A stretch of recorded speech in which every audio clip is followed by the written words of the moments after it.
Hello students, today we are going to discuss about the SHM, okay, periodic motion, clear, oscillatory motions.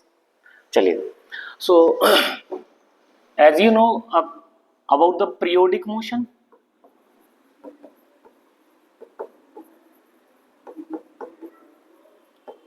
the motion which repeat itself after a fixed interval of time or a interval of time is known as periodic motion. As you know, the planetary motion, the earth move around the sun, clear है?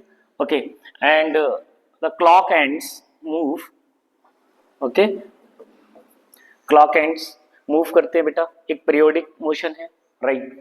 अब अगर similarly अगर मैं कहूं कि this is the continuous motion, this is the continuous motion, okay, अगर बेटा ये किसी एक फिक्स्ड पोजीशन के अबाउट टू एंड फ्रो, है ना, टू एंड फ्रो मोशन अगर होगा तो उस केस को हम बोल सकते हैं ऑसिलेटरी मोशन. क्या बोल सकते हैं? Oscillatory motion. This is also a type of periodic motion. Okay, what is the periodic motion? The motion which repeat itself after a fixed interval of time. Okay, similarly आप fan को देखिएगा, जो ceiling fan है वो बेटा एक time period के बाद अपने आप को रिपीट कर रहा है. पॉइंट क्लियर है? सिमिलरली अर्थ सन के अराउंड जो है अपने आप को रिपीट कर रही है. सिमिलरली अगर अर्थ के अराउंड मून की बात की जाए तो बच्चे मून भी क्या कर रहा है? अपने आप को रिपीट कर रहा है. This is the periodic motion. But if there is a condition like a fixed position which is known as mean position, okay, और मीन पोजीशन के around to and fro motion, है ना, टू एंड फ्रो मोशन अगर होगा तो उस case को हम बोलते हैं oscillatory motion. Okay, oscillatory motion में अगर बेटा मैं फ्रीक्वेंसी को इंक्रीज कर दूं, एम्पलीट्यूड को और ज्यादा रिड्यूस कर दूं, उस केस में ये हो जाएगा वाइब्रेटरी मोशन. कौन सा? Vibratory motion. तो this is the oscillatory motion. Motion, okay. और बच्चे यहां पर मैं रिड्यूस कर दूं, reduce the amplitude and increase frequency. What is the frequency beta? Cycle per second. It is the reciprocal of time period. Okay, so अगर मैं ये कर देता हूं कि एम्पलीट्यूड को रिड्यूस कर दिया, फ्रीक्वेंसी को इंक्रीज कर दिया, उस केस में इस टाइप के मोशन को हम क्या बोलते हैं बेटा? Vibratory motion. Motion. Point clear है कि नहीं है? क्लियर? ओके. सिमिलरली अगर बच्चे हम यहाँ पर ऑसिलेटरी मोशन के अंदर टाइम पीरियड फिक्स्ड कर दें, ओके, और जो हमारा एम्पलीट्यूड है उसको स्मॉल एम्पलीट्यूड में कन्वर्ट कर दें, ओके, और फ्रीक्वेंसी को नॉर्मल फ्रीक्वेंसी में रखा जाए, उस केस में हम इसको बोलेंगे सिंपल हार्मोनिक मोशन. ओके, और सिंपल हार्मोनिक मोशन में कंडीशन है कि भाई यहाँ पर रिस्टोरिंग फोर्स जो है, राइट ना, या हम बोल सकते हैं कि यहाँ पे जो एक्सेलरेशन जनरेट होगा वो always towards to the mean position होगा. Point clear? चलेगा. तो इस बात को आप ध्यान रखिएगा. अगर मैं एक पेंडुलम ले लेता हूं, what is the pendulum? Pendulum it is a hanging mass. Okay, बच्चे थोड़ा सा इसकी पोजीशन से डिस्टर्ब करने के बाद हमको कुछ ऐसी सिचुएशन मिलेगी, तो ये जो मीन पोजीशन होगी वो इसकी मिड वाली पोजीशन होगी जहां से स्टार्ट कर रहा है. मोस्टली केसेस में ये मीन पोजीशन, राइट ना. So this is the mean position. और ये मैक्स कितना डिस्प्लेस होगा बेटा? यहां से यहां तक. तो जहां तक ये डिस्प्लेस हो रहा है उसको हम बोलेंगे extreme position. Point clear? Back side में भी ये डिस्प्लेस हो रहा है, दैट्स व्हाई इसको भी बोलेंगे बेटा extreme position. The maximum displacement from the mean position is known as amplitude. क्या होता है बेटा? Amplitude. Amplitude. Point clear? This is the amplitude. Okay बच्चों, यहां पर कुछ बेसिक टर्मिनोलॉजी हमें याद होना चाहिए. जैसे हम बात करेंगे time period. It is the fixed interval of time after which the motion repeat itself. Okay, this is the time period. Okay, और यूनिट क्या होगी बेटा टाइम पीरियड की? यहाँ पर सेकेंड, ऐसा यूनिट रहेगी. ठीक है. सेकेंड हम बात करते हैं फ्रीक्वेंसी की. सेकेंड थिंग फ्रीक्वेंसी, साइकिल पर सेकेंड. क्या बोल सकते हैं? साइकिल पर सेकेंड या reciprocal of time period. That's why इसकी यूनिट हो जाएगी पर सेकेंड, और बेटा इसको क्या बोलते हैं? हर्ट्ज. पॉइंट क्लियर है?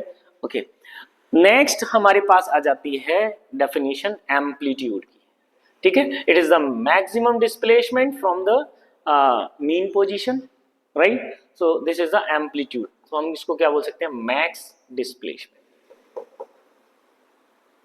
ओके, नेक्स्ट अगर हम बात करेंगे तो हमारे पास एक और आ जाता है एंगुलर फ्रीक्वेंसी। एंगुलर फ्रीक्वेंसी क्या है बच्चे? Angular frequency as you know circular motion में आपने अच्छे से पढ़ा होगा 2π/t। ओके, सो 2π/t यूनिट क्या बनेगी बच्चे इसका? रेडियन पर सेकेंड।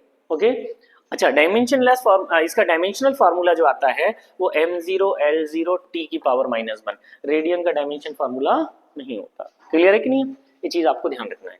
अच्छा बच्चों, इस बात को भी आपको थोड़ा सा ख्याल रखना है कि अगर ये एक्सट्रीम पोजीशन है, ये मीन पोजीशन है, एक्सट्रीम पोजीशन है। सो अगर मैं किसी पेंडुलम को लेता हूं तो बेटा अगर पेंडुलम इस टाइप से स्विंग कर रहा है, सो एंड पर इसका वेलोसिटी 0, इस एंड पर भी इसका वेलोसिटी 0, मीन पर वेलोसिटी कुछ ना कुछ होगा। दैट्स वाई यहां पर आपको एक माइंड में बिल्कुल क्लियर कर लेना है कि एंड्स पर या एक्सट्रीम पॉइंट पर वेलोसिटी कितनी होगी? 0 होगी। पॉइंट क्लियर है?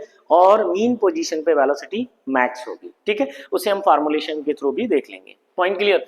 चलेगा बच्चों, एक और बड़ी इंपॉर्टेंट बात है कि अगर हम बात करते हैं कि ये हमारी मीन पोजीशन है, तो मीन पोजीशन से आगे हम जाएंगे, फिर वापस लौट कर मीन पोजीशन पे आएंगे, अगेन हम इस साइड में जाएंगे बैक थ्रू, देन अगेन हम मीन पोजीशन पे आएंगे। तो बच्चों ये हमारा टोटल टाइम पीरियड, यहां से हमने टाइम को स्टार्ट किया और हम यहां पर फिनिश कर रहे हैं। That's why this is the time period, total time period. Point clear है? या हम बोल सकते हैं कि एक एसएचएम कंप्लीट होने में, ऑसिलेशन को कंप्लीट होने में जो टाइम लगा वो क्या है? T, capital T. Point clear? इस चीज को थोड़ा सा हमें फॉर्मुलेशन से भी देखना है। चलेगा बच्चों, यहां पर हम पहले एसएचएम की कंडीशंस देख लेते हैं और एक डिस्प्लेसमेंट इक्वेशन को डराइव कर लेते हैं। Point clear? चलेगा। अगर आपसे कहा जाए कि एक सर्कुलर पाथ है जिस पर कोई पार्टिकल जो है मूव कर रहा है, तो हमने एक पोजीशन को डिसाइड कर लिया, this is the mean position sir. Okay, अगर ऑब्जेक्ट मीन पोजीशन से स्टार्ट करता है तो यहां पर इनिशियल फेज नहीं होगा। What is the phase? बेटा फेज होता है हमारे पास phase it indicate the direction and position at any instant. Okay, it indicate the direction and position at any instant.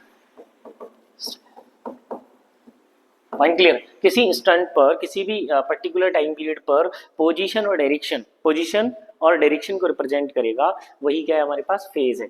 अगर हम कहें कि भाई हमारे पास जो पार्टिकल है वो मूव कर रहा है, ठीक है, एंगुलर वेलोसिटी ओमेगा से, और अगर उसके पास इनिशियल फेज है, मींस यहां से स्टार्ट किया मूव करना, अगर यहां से स्टार्ट कर रहा है तो इनिशियल फेज 0, और अगर यहां से स्टार्ट किया तो इनिशियल फेज हमने मान लिया 5। ओके, सो इसको 5 को इनिशियल फेज या कांस्टेंट फेज कांस्टेंट, ठीक है, या एपॉक कहा जाता है। ठीक है, ये क्या है बेटा हमारे पास? Initial phase. What is the initial phase? It is the position before starting the SHM और oscillation motion. Point clear? Initial phase, और बेटा क्या बोलते हैं इसको? फेज कांस्टेंट, और क्या बोल सकते हैं बेटा? एपॉक। ठीक है, चलिए अब एंगुलर वेलोसिटी से मूव कर रहा है यहां से आगे। Next situation after T time ये होगी भाई इसकी पोजीशन। दैट्स वाई अगर हम कहेंगे कि यहां पर जो एंगल डिस्प्लेस हुआ है वो कितना हुआ है बेटा? Omega t, right? As you know very well, omega is equals to theta upon t, that means theta is equals to omega T. Okay, अब अगर थोड़ा सा और आगे जाया जाए तो आगे की सिचुएशन यही होगी बेटा कि यहां पहुंचेगा ही। पॉइंट क्लियर है? सो यहां पर हम एंगल की कैलकुलेशन कर लेते हैं। देखिएगा जरा ध्यान से, इस सिचुएशन में अगर मैंने कहा कि इस पोजीशन P पर है, यहाँ पर पॉइंट M है, तो ये मीन पोजीशन वाली लाइन है। इस मीन पोजीशन लाइन से जो मेरा मैक्स डिस्प्लेसमेंट होगा वो क्या था मेरे पास? Amplitude, which is equal to radius. Okay, इसको हमने क्या बोल दिया है? एम्पलीट्यूड। Point clear? और बच्चे यहाँ पर ध्यान दीजिएगा इस बात को कि ये हमारे पास क्या है? y displacement. Point clear? So बच्चे ये टोटल एंगल कितना है? 5 plus omega T. That means अगर आप ध्यान दें तो this is the z rule. Okay, z that means omega T plus five आ जाएगा, ओके। और this is the triangle OMP। अगर हम बात करते हैं in triangle OMP, in triangle OMP, बेटा in triangle OMP y perpendicular upon hypotenuse y upon a is equals to sin omega t plus phi, okay. That's why y is equals to कितना आ जाएगा बेटा मेरे पास, y is equals to आ जाएगा a sin omega t plus phi। This is the standard equation of SHM और oscillatory motion. Point clear है बच्चों? इस चीज का भी आप बिल्कुल ख्याल रखेंगे कि जो SHM है, ऑसिलेटरी मोशन है, वो पीरियोडिक मोशन तो है, राइट ना। तो यहाँ पर एक बात बिल्कुल क्लियर होना चाहिए कि ऑल SHM और oscillatory motion will be periodic motion, okay. But जरूरी नहीं है कि all periodic motion is a SHM और अ ऑसिलेटरी मोशन। क्लियर है? इस चीज का ख्याल रखना। सो ये this is the standard equation. अगर ये स्टैंडर्ड इक्वेशन है तो यहाँ इस बात को ख्याल रखेंगे, this is the mean, this is the amplitude, this is the angular velocity, this is the या angular frequency, this is the initial phase, okay.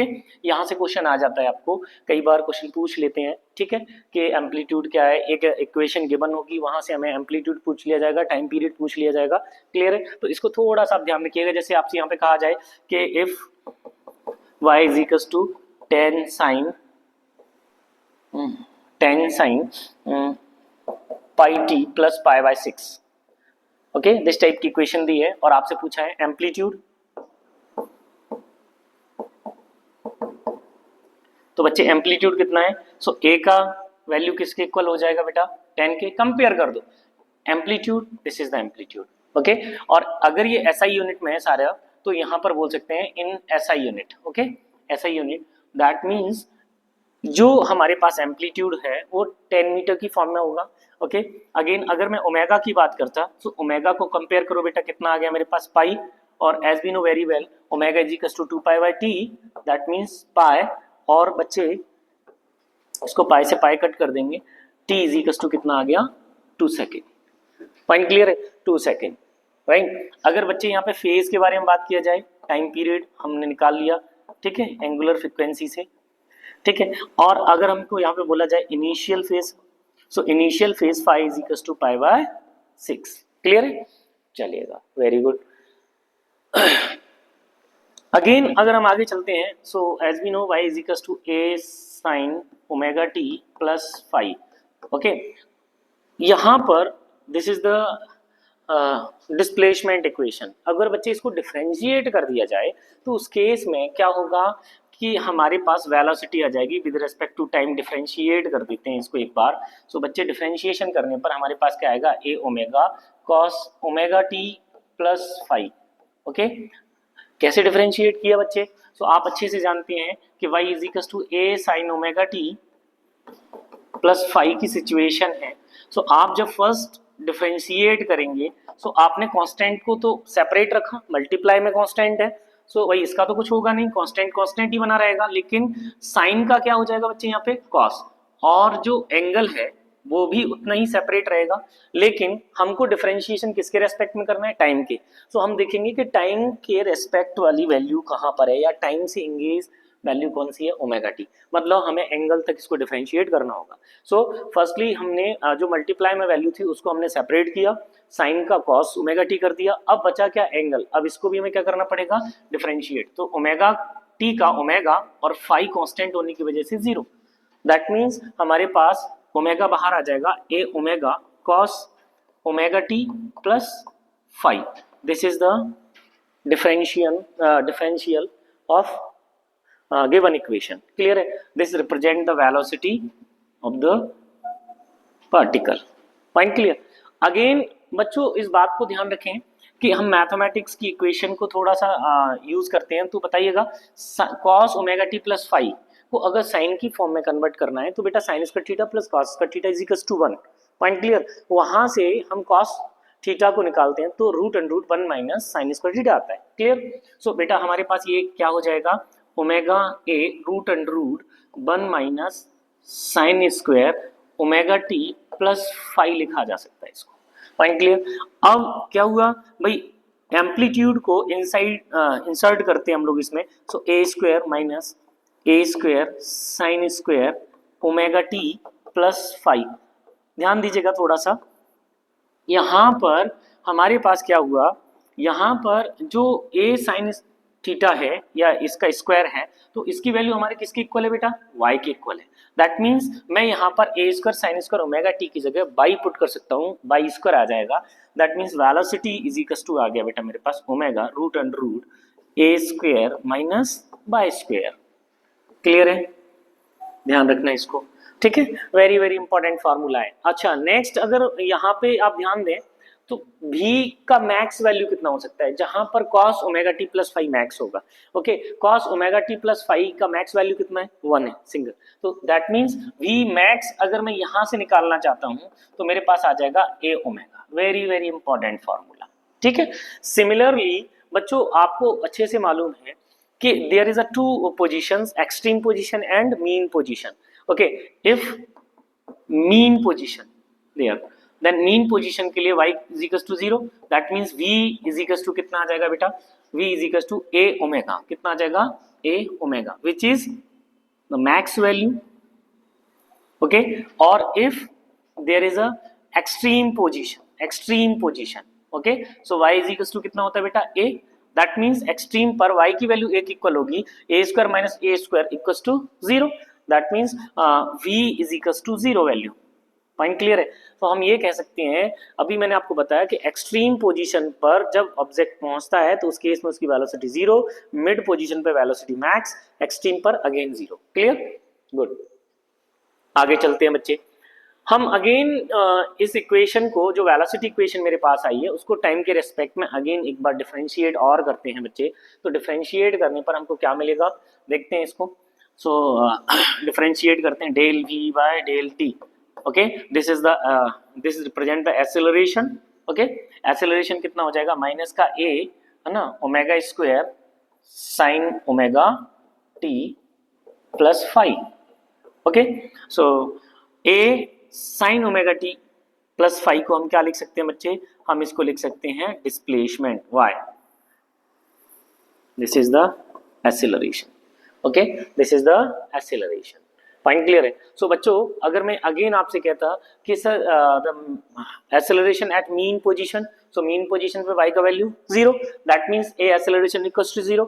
और एक्सट्रीम पोजीशन पे y का वैल्यू कितना होता है बेटा, a, that means a omega square.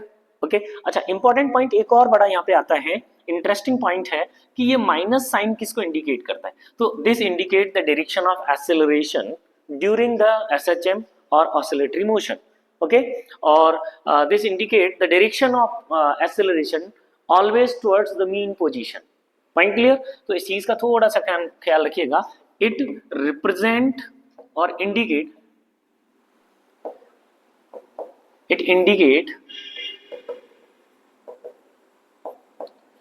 the direction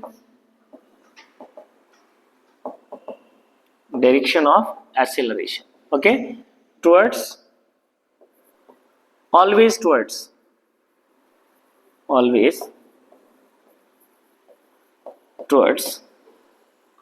mean position। Okay, that's why हम अगर यहाँ पे कहते हैं कि a एक्सेलरेशन मैक्स कितना होगा, तो हम कहेंगे a ओमेगा स्क्वायर, है ना, एट एक्सट्रीम पोजीशन पर। भाई y की वैल्यू a कहां पर होती है, एक्सट्रीम पर। पॉइंट क्लियर है? और acceleration is equal to 0, okay, where y is equal to 0, so at mean position. दोनों ही बड़े इंपॉर्टेंट पॉइंट्स हैं बच्चे कि एक्सेलरेशन का मैक्स वैल्यू कितना है और एक्सेलरेशन का 0 वैल्यू कितना है। पॉइंट क्लियर है? इस चीज को थोड़ा सा ध्यान रखिएगा। ओके बच्चों, ये भी आपके लिए इंपॉर्टेंट है यहाँ पर कि एक क्वेश्चन यहाँ पर आ जाता है, find the value of acceleration max upon velocity max. Okay so कितना आ जाएगा बेटा, A omega square upon A omega, that means equals to angular velocity. Okay और यहाँ पर पूछ लिया जाता है the dimension formula of ratio acceleration max to velocity max. So भाई क्या आ जाएगा, टी की पावर -1, क्लियर है। और यूनिट क्या बन जाएगी इसकी बेटा, रेडियन पर सेकेंड। ओके या डायमेंशन फार्मूला यहाँ पे क्या आ जाएगा बेटा, m0 l0 टी की पावर -1। क्लियर है आपको सभी को, कोई दिक्कत नहीं, ठीक है, वेरी गुड। आगे चलते हैं। इंपॉर्टेंट पॉइंट यहाँ पे था कि acceleration is equal to minus का omega square y, that means omega square is a constant value, so acceleration is directly proportional to minus by means the acceleration is directly proportional to the displacement, okay, or acceleration always towards to the mean position, point clear। so इसको हमें ध्यान रखना है, this is the condition of SHM, this is the condition of SHM, this is the condition of SHM, ये चीज का ख्याल रखना है आपको, है ना। यहीं से बहुत सारे क्वेश्चन हमको मिलते हैं, ठीक है। कोई इक्वेशन हमको दी रखी है और हमको बोला है कि is it a SHM equation और नॉट, ओके सो या given function is not SHM, ठीक है फंक्शन। तो देख लेते हैं एक बार को, देखिएगा फर्स्ट क्वेश्चन एग्जांपल हम ले लेते हैं यहाँ पर, y is equal to sine square omega T, okay क्या ये एसएचएम है या नहीं है, राइट ना। सो बच्चे हम तो एक बार डिफरेंशिएट करते हैं, तो डिफरेंशिएट करने पर हमारे पास क्या आएगा, डिफरेंशिएट करने पर हमारे पास कुछ ऐसा आ जाएगा बेटा, omega t into omega, that means omega cos two omega T. Okay बच्चों इसको थोड़ा सा अगेन हम डिफरेंशिएट करते हैं तो एक्सेलरेशन आएगा मेरे पास डिफरेंशिएशन करने पर। तो देखते हैं del v upon del t, this is represent the acceleration. So differentiate करते हैं बच्चे इसको, सो ओमेगा इंटू माइनस का sine 2 omega t into 2 omega, that means minus का 4 माइनस का 2 omega square, okay sine 2 omega t, sine 2 omega t ना, यहाँ mistake है बेटा, देखो देखो यहाँ पर 2 sine omega t cos omega t को क्या लिख सकते हैं, sine 2 theta, that means omega is equal to sine 2 omega t. अब आएगा यहाँ से सही, देखिएगा डिफरेंशिएट करो, del v upon del t क्या आ जाएगा बच्चे यहाँ पर, एक्सेलरेशन, दैट मीन्स एक्सेलरेशन कितना है यहाँ पर, एक्सेलरेशन आ जाएगा omega into 2 omega cos 2 omega T. Okay बच्चे अगेन इसको सॉल्व करते हैं तो ये आ गया 2 omega square cos 2 omega T. Okay so कितना हो गया बच्चे यहाँ पर, ये आ जाएगा 2 ओमेगा स्क्वायर, इसको लिखो, आपको याद है डबल एंगल है, सिंगल एंगल में कन्वर्ट करना है तो क्या आ जाएगा बेटा हमारे पास, cos 2 theta is equal to 1 minus 2 sine square theta, clear. So 1 minus sine square theta वाली फॉर्म यहाँ पे कन्वर्ट करते हैं, 1 माइनस 2 साइन स्क्वायर, है ना, omega T, okay 2 sine square omega T, this is equal to the given equation, point clear. So बच्चे यहाँ पे हमने अगेन इसको लिख दिया, क्या आ जाएगा 2 omega square 1 minus 2 y, okay this is the acceleration, then acceleration is directly proportional to minus y, this equation represent the SHM, किसको रिप्रेजेंट कर रहा है बेटा, ये SHM को रिप्रेजेंट कर रहा है, पॉइंट क्लियर है, गुड। अगेन अगर हम एक और क्वेश्चन देखते हैं तो बच्चे हमारे पास एक और क्वेश्चन ले लेते हैं, y is equal to sine 2 omega T, okay इसको हम एक बार चेक कर लेते हैं क्या ये SHM इक्वेशन है या नहीं है। तो बच्चों एक बात ध्यान दीजिएगा, यहाँ पर ये SHM इक्वेशन को रिप्रेजेंट करेगा क्योंकि एक बार डिफरेंशिएट करोगे कॉस आएगा, अगेन डिफरेंशिएट करोगे साइन आएगा, यही के यही फॉर्म आ जाएगी मेरे पास, और ये किसको रिप्रेजेंट करेगा, SHM इक्वेशन को, ठीक है। आप कर पाएंगे इसको, एक बार डिफरेंशिएट करना कितना आ जाएगा 2 omega cos 2 omega T, again differentiate करोगे माइनस का 4 omega square sign 2 omega T, okay so यहाँ पर ये आ गया एक्सेलरेशन, और अगर ये एक्सेलरेशन है तो एक्सेलरेशन इज डायरेक्टली प्रोपोर्शनल, देखो ये क्या है y की वैल्यू है ना, सो यहाँ पर आ गया मेरे पास y directly proportional to minus y. Point clear है? ठीक है, वेरी गुड। अगेन अगर हम बात करते हैं सो हमारे पास एक और इक्वेशन ले लेते हैं, y is equal to a e की power minus i omega T. Okay, क्या ये एसएचएम है, पीरियोडिक है या ऑसिलेटरी मोशन है? तो इस टाइप का हम यहाँ पे निकाल सकते हैं। अगर एसएचएम होगा तो पीरियोडिक होगा ही होगा, ठीक है। एसएचएम है तो ऑसिलेटरी उसमें इंक्लूड हो गई होगा। तो बच्चे इसको थोड़ा सा आपको क्या करना है, इसको थोड़ा सा इलेबरेट करके लिखना पड़ेगा, ठीक है। और इलेबरेट करके क्या लिखना है, cos omega T minus iota, ठीक है, साइन ओमेगा टी। इससे ये सॉल्व हो जाएगा। Point clear? इसको एक बार चेक करना, ठीक है, गुड। अगेन अगर हम अगला एक कोई क्वेश्चन और देख लेते हैं, जैसे y is equal to a sine omega T plus b cos omega t. इस टाइप की इक्वेशन हमें गिवन है। यहाँ पर दो टाइप का क्वेश्चन बन जाता है। यहाँ पर बन जाता है क्वेश्चन कि सर यहाँ पर हमको बताइए कि इसका एम्पलीट्यूड क्या होगा, राइट ना। सो एम्पलीट्यूड क्या होगा, तो ये और इसका एक सिंगल गिवन इक्वेशन हमको बनाना पड़ेगा, एसएचएम इक्वेशन बनाना पड़ेगा।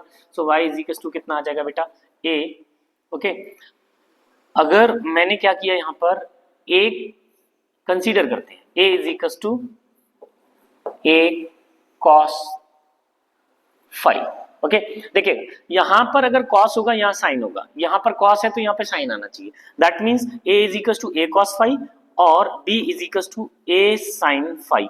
अगर मैंने बना दिया तो वैल्यू पुट करके एक बार को हम देखते हैं यहाँ पर क्या आ जाएगा मेरे पास। सो y इज इक्वल टू आ जाएगा a sin omega t cos phi, okay, plus a sin five cos omega t। इस टाइप का हमारा इक्वेशन बन जाएगा। तो बच्चे आप ध्यान दें, अगर a को कॉमन ले लिया जाए तो बताइएगा sine a cos b plus cos a sin b। इस टाइप का एक फॉर्मुलेशन है कि नहीं है? अगर इस टाइप का फॉर्मुलेशन है सो a sin omega t plus five, ये हमारे पास इक्वेशन बन के आ गई। अगर ये इक्वेशन हमारे पास बन के आ गई तो हमसे पूछा गया यहाँ पे क्या, सर एम्पलीट्यूड बताइएगा and this is the equation of SHM और नॉट, राइट ना। तो इस टाइप का हमें क्वेश्चन मिला। तो बच्चों आप ध्यान दीजिएगा, ये एम्पलीट्यूड है। अगर एम्पलीट्यूड की हमें वैल्यू निकालनी है तो यहाँ पे क्या करना है, स्क्वायर करके ऐड कर देना है, स्क्वायर करके ऐड कर देना है। तो स्क्वायर करके जब ऐड करेंगे तो sine square five plus cos square five. Clear है? इस टाइप का एक हमें इक्वेशन मिलेगा। यहाँ पर आप ध्यान देंगे तो इसकी वैल्यू कितनी है हमारे पास, 1 है। That means amplitude is equal to कितना आ गया बेटा, root under root A square plus B square. Point clear है? अब इसी टाइप का अगर कोई क्वेश्चन हमको दे दिया जाता है, जैसे एक न्यूमेरिकल फॉर्म में क्वेश्चन आता है आपके पास, जैसे y is equal to sine omega T plus cos omega T. Okay, find the amplitude of the equation और एसएचएम इक्वेशन। ठीक है, तो बच्चे इसको हम फाइंड करते हैं। तो आप ध्यान देंगे कि अगर मैंने यहाँ पर रूट का मल्टीप्लाई कर दिया और रूट 2 का डिवाइड कर दिया तो इस केस में आप देखिएगा कि आपको cos ओमेगा टी। ठीक है, सो यहाँ पर हमको क्या मिल गया बेटा, इसको देखिएगा 1/2 1/√2 किस पर होता है, cos 45, 1/√2 किस पर होता है, sin 45। दैट मीन्स अगर हम यहाँ पर एक इक्वेशन बनाना चाहते हैं तो हम इक्वेशन ऐसे बना सकते हैं, cos π/4 plus sin π/4 cos omega T. Clear बच्चों? अगर इसको इस टाइप से हमने रिप्रेजेंट करते हैं तो √2 बताइएगा sign A cos B cos A sine B. Clear? अगर ऐसा कुछ आता है तो हम कह सकते हैं sine omega T plus π/4। Clear? So y is equal to √2 sine omega T plus π/4। बच्चों यहाँ पर हमारे दोनों ही क्वेश्चन सॉल्व हो गए कि बताइएगा एम्पलीट्यूड कितना है, √2। ओके, और यहाँ पर पूछा गया कि सर यहाँ पर हमारा टाइम पीरियड क्या होगा, ओमेगा से निकाल सकते हैं। ठीक है, और हमको इनिशियल फेज पूछेगा इस इक्वेशन का, गिवन इक्वेशन का, तो हम बोल सकते हैं कि सर यहाँ पर फेज, इनिशियल फेज कितना है, π/4 है। पॉइंट क्लियर है? एक टर्म आती है बड़ी इंपॉर्टेंट, इनिशियल फेज डिफरेंस। क्या आता है, फेज डिफरेंस। तो उसको भी हम निकाल सकते हैं। जैसे if there is a two given equation y is equal to a sine, है ना, omega T plus five 1, okay, और y2 is equal to a sine omega T plus five 2। Then find the phase difference. Okay, so बच्चे सबसे पहले हम बात करेंगे जब हमारे पास इस टाइप की इक्वेशन गिवन हो, सपोज करो इसमें A1 और इसमें A2 है। ओके, तो इस केस में अगर रिजल्टेंट एम्पलीट्यूड की बात की जाए, एम्पलीट्यूड, तो बेटा फिजिक्स में आपने रिजल्टेंट वाला फॉर्मूला कई बार पढ़ा है वेक्टर के केसेस में, राइट ना। सो आपने वेक्टर के केसेस में क्या पढ़ा है, अगर हम यहाँ पे देखेंगे तो A amplitude, resultant amplitude is equals to A1 का स्क्वायर प्लस A2 का square plus 2A1 A2 cos del phi, phase difference को रिप्रेजेंट करेगा। ठीक है, आप लोगों ने कई बार देखा है, ठीक है, कई बार देखा है कि हम अगर फोर्स की बात करते हैं तो F is equal to F1 square plus F2 square plus 2F1 F2 cos phi, clear है। सो वहां पर एंगल बिटवीन द फोर्सेज आता था, राइट ना, यहाँ पर फेज डिफरेंस आ जाएगा, क्या आ जाएगा, फेज डिफरेंस। पॉइंट क्लियर है। फिजिक्स में आपने ये कॉमन फार्मूला है, ठीक है, वेक्टर के लिए तो आपने पढ़ा ही है। तो सपोज करो कि यहाँ पर अगर कहा जाए कि भाई A1 A2 था, तब ये सिचुएशन है, अगर A1 A2 ना होकर केवल A हो, सिमिलर हो, राइट ना, और इसका रिजल्टेंट भी अगर सिमिलर हो, तो उस केस में हम आसानी से निकाल सकते हैं एम्पलीट्यूड या फेज डिफरेंस। ठीक है, तो देखो बच्चों, अगर मैंने आपसे कहा कि इनका फेज डिफरेंस जो रिजल्टेंट जो एम्पलीट्यूड है रिजल्टेंट वो भी A है और इनका पर्टिकुलर एम्पलीट्यूड भी A है, तो उस केस में बच्चे कुछ ऐसा आ जाएगा कि नहीं, यस सर, क्लियर। सो इसको थोड़ा सा सॉल्व करते हैं। ओके, रूट को हम यहाँ से हटाते हैं तो 1 प्लस कॉस डेल फाई आ जाएगा बेटा। 1 प्लस कॉस डेल फाई जब आया तो यहाँ से कट करने के बाद फाइनली हमारे पास cos del phi is equal to कितना आ गया बेटा, 1/2। That means del phi is equal to कितना आ गया, 2 पाई बाय 3। 120 डिग्री पर कॉस का वैल्यू कितना होता है, माइनस का 1/2। ओके, सो बच्चे ये आपको देखना है कि ये मैथमेटिकल इक्वेशंस है, राइट ना, ट्रिग्नोमेट्रिक फंक्शन है, इनको आसानी से हम सॉल्व कर सकते हैं। ठीक है, अगर कोई प्रॉब्लम आती है तो एक दो बार इसको अच्छे से सॉल्व कीजिएगा पेज पे, थोड़ा सा ज़्यादा क्लियर हो जाता है। क्लियर है कि नहीं, चलो ठीक है। अब हम बात करते हैं कि सर यहाँ पर हमारे पास there are 3 equations. Okay, first equation क्या है हमारे पास, sine omega T plus phi, this is the displacement equation. Second equation क्या है, A second equation omega root under root A square minus y square. Okay, और इसी के साथ में A omega cos omega T plus phi. Okay, that means यहाँ से हमने कहा था कि V मैक्स कितना होगा, सो V मैक्स हमारे पास निकल रहा था बेटा A omega. Clear, okay. Third equation किसका है बेटा, एक्सेलरेशन का। सो एक्सेलरेशन का इक्वेशन हमारे पास क्या बना, माइनस का ओमेगा स्क्वायर वाई। क्लियर, और यहीं से हमने कहा था this is the condition of SHM minus y and minus sign indicate the direction of the acceleration, right now towards to the direction towards to the mean position. Point clear? तो बच्चे ये सारे पॉइंट्स यहाँ से clear हो गए आपको। अगर बेटा मैं यहाँ पे ये कहूँ कि एक्सेलरेशन मैक्स कितना होता है, तो बेटा यहाँ पर आपने क्या करना है, आपने केवल इसका जो डायरेक्शन वाला पॉइंट है, राइट ना, जो कि नेगेटिव साइन है उसको हटा देना है। एक मैक्स की वैल्यू कितनी आ गई, ए ओमेगा स्क्वायर। क्लियर, अब तीनों में थोड़ा सा एक आप ध्यान दीजिएगा अच्छे से कि सर हमसे पूछा है कि इनमें डिफरेंस या फेज डिफरेंस कितना हो सकता है, राइट ना, या एंगल का डिफरेंस कितना हो सकता है। तो आप एक बात ध्यान दीजिएगा बेटा, अगर इसको थोड़ा सा हम सॉल्व करते हैं तो कॉस को जब साइन में कन्वर्ट करेंगे तो उस केस में π/2 ऐड करना पड़ेगा। दैट मीन्स इन दोनों के बीच में फेज डिफरेंस π/2। ओके, और अगर इन दोनों को देखा जाए तो ये भी तो वही है ना, π/2। पॉइंट क्लियर है। लेकिन बच्चों एक बात और ध्यान दीजिएगा, अगर क्वेश्चन डायरेक्टली आ जाता है, ठीक है, कि भाई डिस्प्लेसमेंट एंड वेलोसिटी में क्या एंगल डिफरेंस है, राइट ना, जनरल डिफरेंस अगर पूछ लिया जाए तो बेटा 0 से लेकर पाई तक हो सकता है। कितना हो सकता है, 0 से लेकर पाई तक हो सकता है। Point clear, good. आगे चलते हैं बच्चे, यहां पर एक टाइप का और क्वेश्चन बन जाता है जो कि टाइम पीरियड से रिलेटेड है। तो आपने ध्यान देना है time period. Time period. Okay, so time period के लिए हमको ओमेगा की रिक्वायरमेंट है, that's why t is equals to 2 pi by omega. अगर बच्चे हमने यहाँ पे ओमेगा को कैलकुलेट कर लिया तो हम टाइम पीरियड को कैलकुलेट कर सकते हैं। As we know very well कि ओमेगा कितना है यहाँ पर, so omega square is equals to a upon acceleration upon displacement. Clear है? सो बच्चे यहाँ से हम ओमेगा की वैल्यू क्या निकाल सकते हैं, omega is equals to root under root a acceleration upon y distance या डिस्प्लेसमेंट। क्लियर है? तो बच्चे इसको हम यहाँ पे पुट कर देते हैं, that means t is equals to 2 pi root under root y upon acceleration. Okay, clear? अब आपको यहाँ बिल्कुल ध्यान भी देना है अच्छे से कि अगर कोई बॉडी वर्टिकल डायरेक्शन में, जैसे पेंडुलम पर एक्सेलरेशन मोस्टली केसेस में हमारा क्या है, जी एक्ट करता है, तो एक्सेलरेशन की जगह जी आ जाएगा। ठीक है, और लेंथ जो है बाई की फॉर्म में कन्वर्ट हो जाएगी। दैट मीन्स अगर मैं आपसे कहता कि there is a pendulum, okay, और लेंथ एल, उस केस में टाइम पीरियड कितना हो जाएगा, so 2 pi root under root L upon g. Point clear?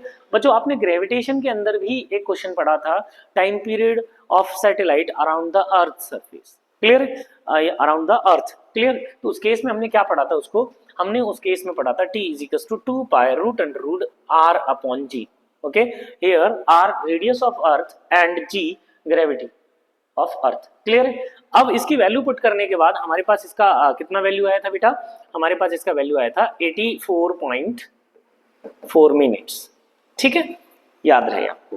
ठीक है, सिमिलरली अगर ये पेंडुलम स्टैंडर्ड पेंडुलम है तो उस केस में इसका जो टाइम पीरियड है जनरली कितना निकलता है बेटा, 2 सेकेंड। और इसी का एक और हमारे पास डायरेक्ट रिजल्ट जो है एल की वैल्यू होती है अप्रॉक्स 1 मीटर। पॉइंट क्लियर है? सो बच्चों ध्यान रखिएगा, स्टैंडर्ड पेंडुलम का टाइम पीरियड 2 सेकेंड्स एंड इसका जो लेंथ है वो कितना है, 1 मीटर है। Point clear? इस चीज को थोड़ा सा ध्यान रखिएगा।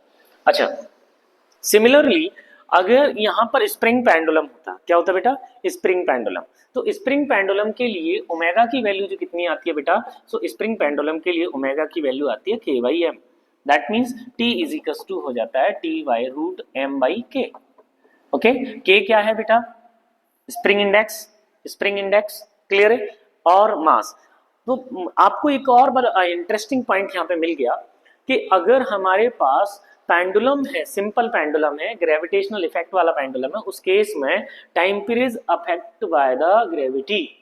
दैट मीन्स ग्रेविटेशन के अंदर हमने जितने भी ग्रेविटी के इफेक्ट्स पढ़े हैं वो सारे के सारे यहाँ पर एप्लीकेबल हो गए।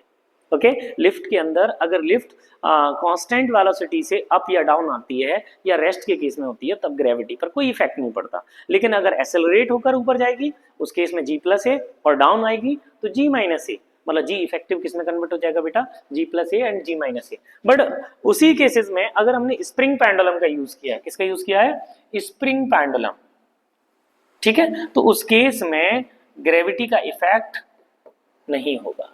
Point clear? सो बच्चों इस चीज को भी आपको अच्छे से ख्याल रखना है कि स्प्रिंग पेंडुलम और सिंपल पेंडुलम किस या ग्रेविटेशनल पेंडुलम किसका यूज किया गया है। ठीक है, यहां से बहुत सारे क्वेश्चंस हमको मिलते हैं बनाने के लिए। ठीक है, हम क्वेश्चंस डिस्कस करते हैं, इस पे बहुत सारे क्वेश्चंस हमको मिलने वाले हैं। ठीक है, तो क्लियर है कि नहीं आपको सभी को, ये चीज ध्यान दीजिएगा, है ना। अब बच्चे हमने कहा कि हमारे पास टाइम पीरियड आ गया, ठीक है, स्प्रिंग पेंडुलम का time period not depend on the length, right, और ग्रेविटी, ओके, या gravity not affect the spring pendulum, ठीक है, but here acceleration, gravitational acceleration क्या करता है बेटा, अफेक्ट करता है। ठीक है, चलेगा।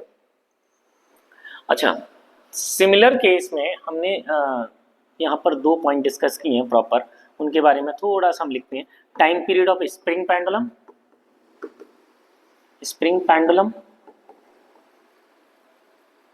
ओके, स्प्रिंग पेंडुलम के केस में 2 pi root under root m by k. Okay, so यहां पर हम कुछ पॉइंट्स लिख सकते हैं, नॉट अफेक्ट बाय ग्रेविटी, है ना, but depends on mass and spring index. Okay. और स्प्रिंग इंडेक्स को बच्चे आपने पढ़ा है कि स्प्रिंग इंडेक्स में भी स्प्रिंग का कॉम्बिनेशन होगा, उस केस में स्प्रिंग इंडेक्स जो है चेंज हो जाता है। ठीक है, there are two types of combination, एक तो पैरेलल कॉम्बिनेशन मतलब पैरेलल कॉम्बिनेशन, सेकंड वन जो है serial combination, that means series combination. Point clear है? सो बच्चे अगर मैं आपसे कहता कि there is a series combination, okay, so and K1 K2 क्या है मेरे पास? Spring index. ओके, तो इस केस में अगर मुझे K इफेक्टिव की बात करनी है, सो K इफेक्टिव कितना होता है बेटा? K इफेक्टिव होता है K1 K2 upon K1 plus K2। Point clear? और सिमिलर केस में अगर हम यहाँ पे बात करते हैं, if there is a parallel combination, okay, तो उस केस में हमारे पास जो K इफेक्टिव आता है वो कितना आ जाता है बेटा? K1 plus K2। Point clear है? तो इस चीज को आपको ध्यान देना है कि सर स्प्रिंग पेंडुलम जो है ग्रेविटी पर डिपेंड नहीं करता या ग्रेविटी से इंडिपेंडेंट होता है, लेकिन यहाँ पर मास और स्प्रिंग इंडेक्स पर डिपेंड करता है एंड स्प्रिंग के कॉम्बिनेशंस पे भी डिपेंड करता है। ठीक है, अच्छा, स्प्रिंग इंडेक्स जो है चेंज होता है अगर स्प्रिंग को कट कर दिया जाए इक्वल पीसेस में, उस पर भी यहाँ पे क्या होगा बेटा? अफेक्ट होगा उसका। ठीक है, तो अगर हमने एक स्प्रिंग को n पार्ट्स में कट कर दिया तो ईच पार्ट का जो स्प्रिंग इंडेक्स होगा वो n टाइम्स हो जाएगा बेटा। ठीक है, और अगर हमने n स्प्रिंग्स को जोड़ दिया तो उस केस में जो स्प्रिंग इंडेक्स है वो 1 स्प्रिंग का स्प्रिंग इंडेक्स कितना हो जाएगा? 1/n टाइम्स हो जाएगा। क्लियर है आपको? ये ध्यान रखना थोड़ा सा। ठीक है, जैसे मैंने क्या किया, एक स्प्रिंग को n पार्ट्स में कट कर दिया, कट। ठीक है, तो उस केस में each part have k is equal to nk। कितना हो जाएगा बेटा? nk। क्लियर है? और अगर मैंने कंबाइन कर दिया, इस केस में कट किया है ना, इफ कंबाइन n स्प्रिंग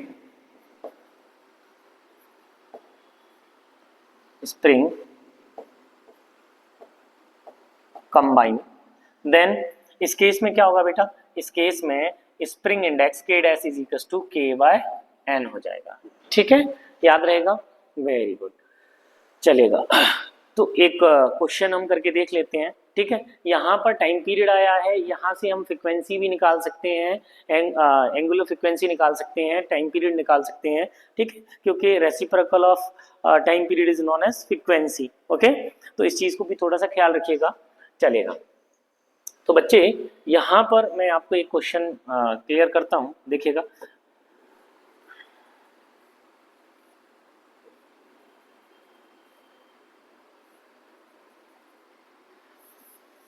इसको ले लेते हैं। ठीक है,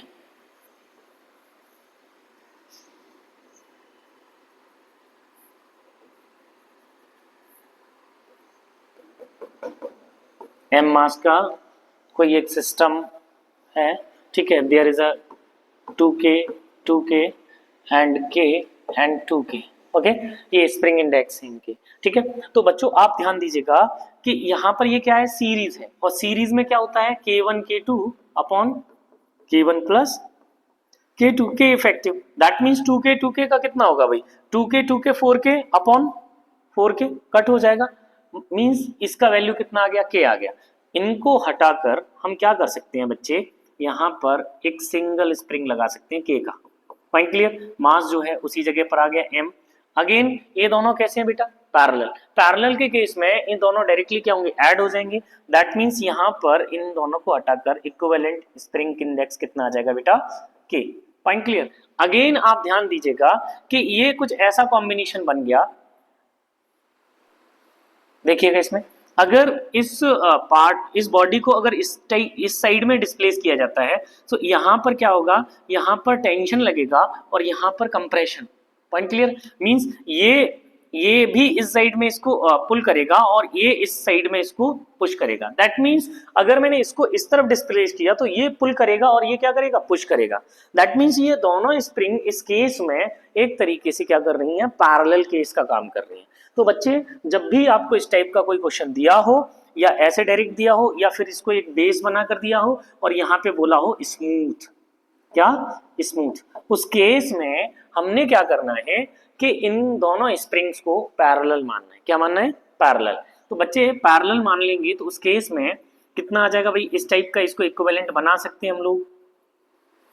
मीन्स एक मास है m और there are two springs parallel to each other, इस टाइप का एक कॉम्बिनेशन मेरे पास बन जाएगा।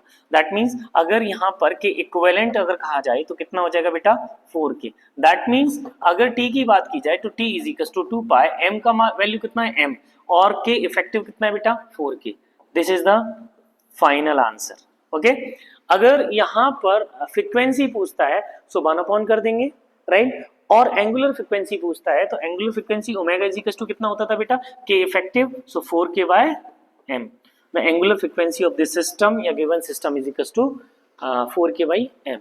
पॉइंट क्लियर, आया समझ में। चलो नेक्स्ट, अगर हम अगेन इसी टाइप का एक और क्वेश्चन देख लेते हैं जिसमें फ्रीक्वेंसी हमसे पूछा गया है, राइट ना, या टाइम पीरियड पूछा गया है या एंगुलर फ्रीक्वेंसी पूछा गया है, तो हम निकाल सकते हैं। देखो कैसे निकालते हैं, चलेगा। एक सिंपल क्वेश्चन लेते हैं।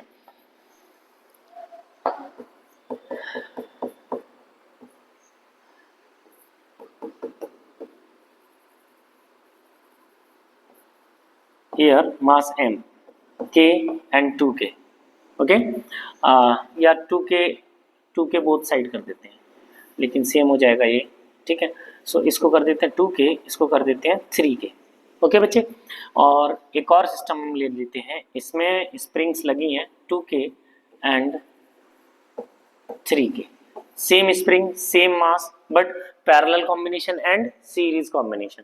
आपसे पूछा है T1 अपॉन T2, ओके, या बेटा आपसे पूछ लिया यहाँ पे F1 फ्रीक्वेंसी का रेशियो, या बेटा आपसे पूछ लिया एंगुलर फ्रीक्वेंसी का रेशियो, ठीक है। तो इस बात को आप ख्याल रखिएगा, angular frequency directly proportional to frequency, तो जो फ्रीक्वेंसी का रेशियो होगा वही एंगुलर फ्रीक्वेंसी का रेशियो होगा। क्लियर है, तो यहां से हम ये बिल्कुल क्लियर जान लें कि जो एंगुलर फ्रीक्वेंसी का रेशियो है वही फ्रीक्वेंसी का रेशियो है।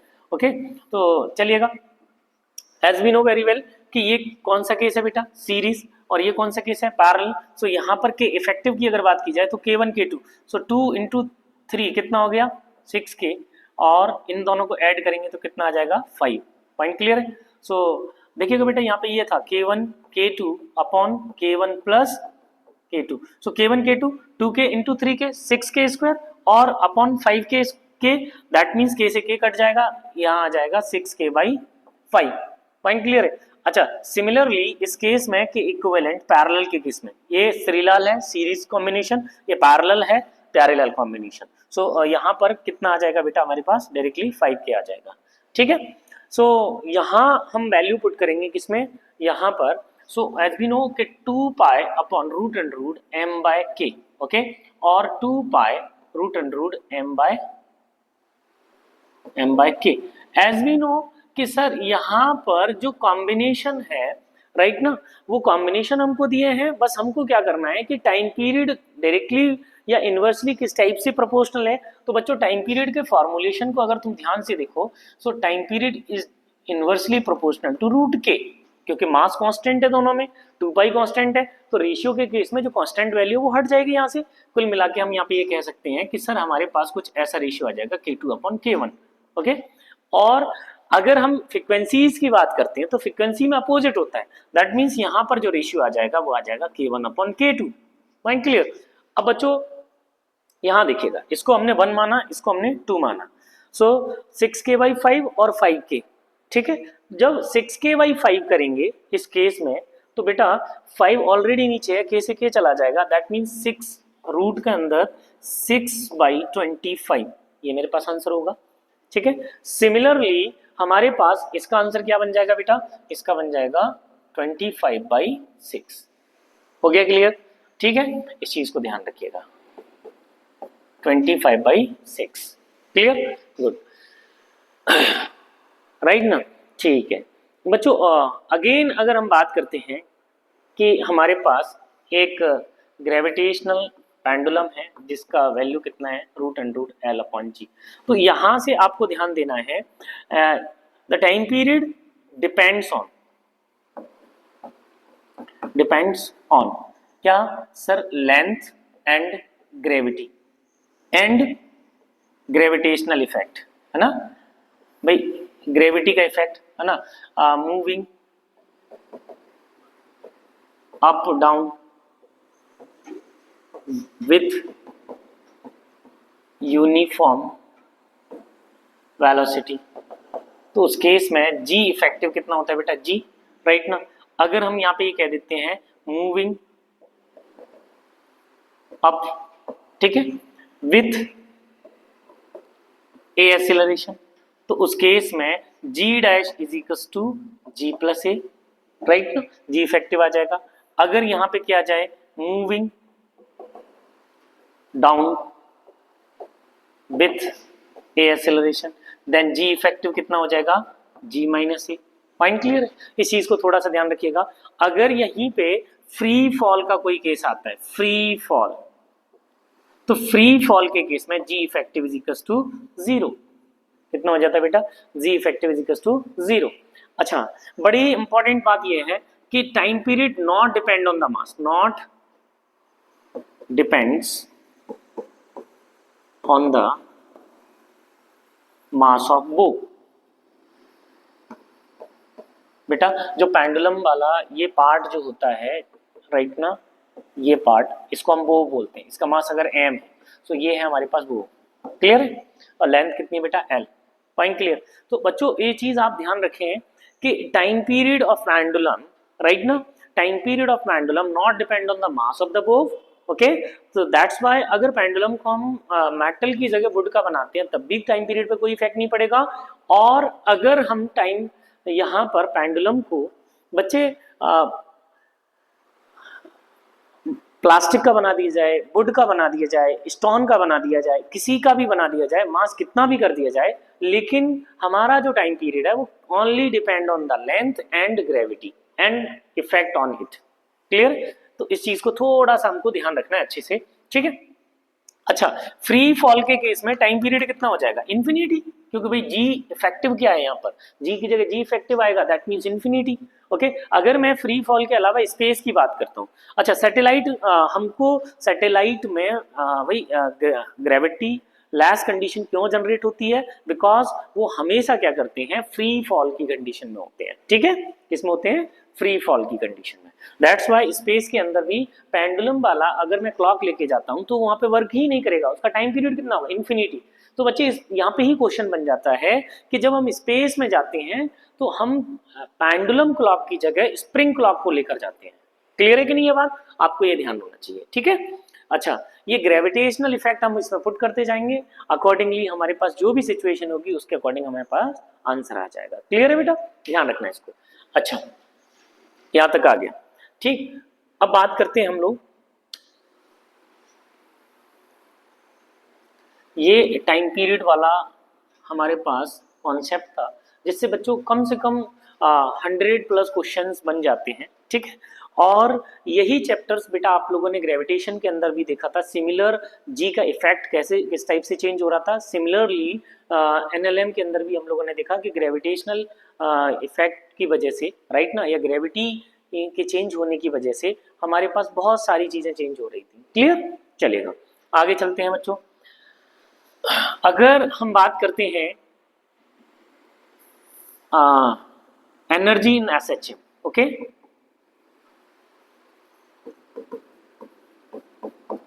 एनर्जी इन एसएचएम, तो बच्चे जब एनर्जी इन एसएचएम की बात की जाएगी तो आप ध्यान दीजिएगा थोड़ा सा, there is a 2 types of energy.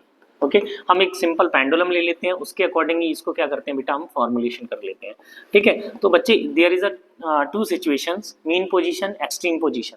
Okay, so first हमारे पास एनर्जी आती है पोटेंशियल एनर्जी। कौन सी एनर्जी? Potential energy. तो बच्चे हमारे पास पोटेंशियल एनर्जी के बारे में अगर हम बात करेंगे तो half omega square y, half omega square by, ये हमारे पास क्या आ जाता है? Potential energy. कौन सी एनर्जी? Potential energy. क्लियर है? सो पोटेंशियल एनर्जी के लिए हम जब बात करते हैं यहाँ पे, ठीक है, सेकंड हमारे पास आ जाता है काइनेटिक एनर्जी, ठीक है? So kinetic energy half m v square, कितना होता है? Half m v square. तो बच्चों इसको आपको थोड़ा सा ख्याल रखना है, यहाँ पर बाई स्क्वायर आएगा, ठीक है। यहाँ ध्यान दीजिएगा हाफ एम वी स्क्वायर, और as we know what is the v, so half m omega square a square minus y square. Clear है। अगर सिमिलरली हम टोटल एनर्जी की बात करते हैं या मैकेनिकल एनर्जी, क्या होता है भाई, sum of the potential and kinetic energy, तो यहाँ पर कितना आ जाएगा, तो भाई इन दोनों को ऐड करो जरा, तो आप ऐड करने पर बाई स्क्वायर वाला जो कॉन्सेप्ट होगा या टर्म होगी वो आपस में कैंसिल आउट हो जाएगी। तो इस केस में हमारे पास क्या बचेगा, half m omega square a square. That means बच्चों एक चीज बिल्कुल क्लियर होना चाहिए कि यहाँ पर total energy directly proportional to the frequency का स्क्वायर, और total energy is directly proportional to the amplitude का स्क्वायर, ठीक है।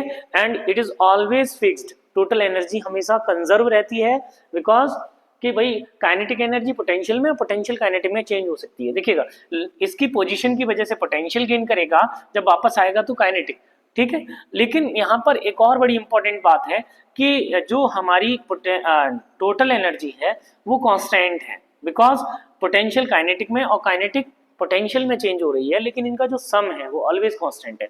दैट्स व्हाई इसका जो फ्रीक्वेंसी है वो क्या है बेटा, टोटल एनर्जी का जीरो, ठीक है। लेकिन काइनेटिक एनर्जी और पोटेंशियल एनर्जी का जो फ्रीक्वेंसी है वो डबल है, राइट ना। किसके बेटा, भाई जो हमारे पेंडुलम की फ्रीक्वेंसी है या एसएचएम की जो फ्रीक्वेंसी है उसके डबल होता है फ्रीक्वेंसी किसका, potential energy and kinetic energy. Clear. इस चीज को थोड़ा सा ध्यान रखना आप लोग। देखिएगा कैसे, अगर मैं एक ग्राफ के थ्रू इसको शो करना चाहता हूं तो देखो कैसे कर सकते हैं बच्चे। मैंने क्या किया यहां पर, ओके, इस टाइप से यहां शो कर दिया टोटल एनर्जी, ओके। और ये ग्राफ जो है मीन पोजीशन पे वेलोसिटी मैक्स होती है, that's why this represent the kinetic energy graph, okay. Extreme position पे, ये एक्सट्रीम पोजीशन है, एक्सट्रीम, और ये मीन, ये एक्सट्रीम, ओके। सो एक्सट्रीम पोजीशन पे पोटेंशियल एनर्जी मैक्स होती है, that's why this is the potential energy graph, okay.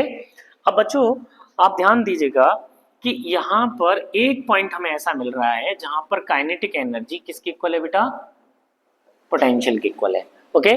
This is, और ये मैक्स जो डिस्टेंस है वो एम्पलीट्यूड है, ओके। अच्छा, अगर इस मीन पोजीशन से जहां पर पोटेंशियल एंड काइनेटिक इक्वल हो रही है उसकी डिस्टेंस निकाली जाए, सो a अपॉन रूट टू निकलता है। कितना निकलता है, a अपॉन रूट टू। हमको क्या करना है, काइनेटिक एनर्जी पोटेंशियल एनर्जी को इक्वेट कर देना है। तो बताइएगा, kinetic energy half m omega square a square minus y square is equals to half m omega square, और यहाँ क्या आ जाएगा बेटा, वाई स्क्वायर। अब बच्चे हम इसको थोड़ा सा कैलकुलेट कर लेते हैं, ठीक है। कैलकुलेट करने के बाद हमारे पास क्या सिचुएशन आ जाएगी, हमारे पास आ जाएगा a upon root two. Point clear, right. अब अगर मैं आपसे कहता कि सर यहीं पे अगर एम्पलीट्यूड का हाफ डिस्टेंस को देख लिया जाए, so y is equal to a by two, वहां पर क्या सिचुएशन है पोटेंशियल और काइनेटिक की। तो बच्चे जब हम y का value a by to put करते हैं, y का वैल्यू कितना पुट करते हैं काइनेटिक एंड पोटेंशियल के लिए, a बाई टू, तो सिमिलरली हमारे पास दो सिचुएशन मिलती है। एक तो जहां पर दोनों इक्वल होती हैं वहां पर पोटेंशियल एंड काइनेटिक क्या होगी, इक्वल, हाफ की इक्वल होगी। और जहां पर ये सिचुएशन आती है a बाई टू की, वहां पर हमारे पास 4 पॉइंट्स मिलते हैं, ठीक है। जैसे ये आपका पोटेंशियल एनर्जी के पॉइंट्स हैं और ये आपके काइनेटिक एनर्जी के पॉइंट्स हैं। दैट्स व्हाई यहाँ पर जो सिचुएशन हमको मिलती है वो मिलती है e/4, और यहाँ पर सिचुएशन जो हमको मिलती है वो मिलती है 3e/4। मतलब आप ध्यान दीजिएगा e/2 का भी हाफ, ठीक है, ऊपर जाने पर जो सिचुएशन मिली 3e/4। तो यहाँ से बहुत सारे क्वेश्चन हम बना लेते हैं बच्चे। कौन कौन से क्वेश्चंस बन जाते हैं, the kinetic the point where kinetic and potential energy equal, क्या होगा भाई, y is equal to a by root two. The point the kinetic energy at a by 2, okay, the kinetic energy at a by 2 3e by 4, potential energy at a by 2 e by 4, okay। अच्छा, यहीं पे similarly आपसे पूछ लिया जाए the kinetic energy and potential energy at a by 4, okay, from mean position, that means e by 2 half and equal। Point clear है। अच्छा, अगर मैं आपसे पूछ लेता हूं यहाँ पर कि बेटा इन तीनों सिचुएशंस में किस सिचुएशन पे kinetic energy and potential energy, right ना, एंड टोटल एनर्जी, राइट ना, क्या होगी? तो उस केस में बेटा टोटल एनर्जी किसी भी सिचुएशन में सेम होगी, but kinetic energy and potential energy accordingly change हो जाएगी, ठीक है। सिमिलरली एक और क्वेश्चन आपसे पूछा जाता है, जैसे आपसे पूछ लिया जाए कि total energy upon kinetic energy, है ना, एट a/2, कहां पर? a/2 पर क्या होगा? सो भाई टोटल एनर्जी तो E है हमारे पास, ओके, और a/2 पर काइनेटिक एनर्जी कितनी है? तो बच्चे अगर आप ध्यान दें तो a/2 पर काइनेटिक एनर्जी कितनी है हमारे पास? 3/4, दैट मीन्स 3/4 E। इसको कट करने के बाद हमारे पास आंसर कितना आ गया बच्चे? ठीक है, सिमिलर क्वेश्चंस बन जाते हैं। अप टू 50 क्वेश्चंस इसी अकेले ग्राफ से बनते हैं, ठीक है। इस चीज को थोड़ा सा ख्याल रखिएगा, ग्राफ को अच्छे से एक बार ड्रॉ करो, ठीक है, और इसकी सिचुएशंस को थोड़ा सा कैलकुलेट करके देखो, राइट ना, और प्रॉपर इसको रीड करो, स्टडी करो बेटा, ठीक है। आपको ये यहाँ से बहुत ज्यादा बेनिफिट मिलने वाला है, क्लियर है? वेरी गुड, चलेगा, यहाँ तक समझ में आया? कोई दिक्कत नहीं? Very good.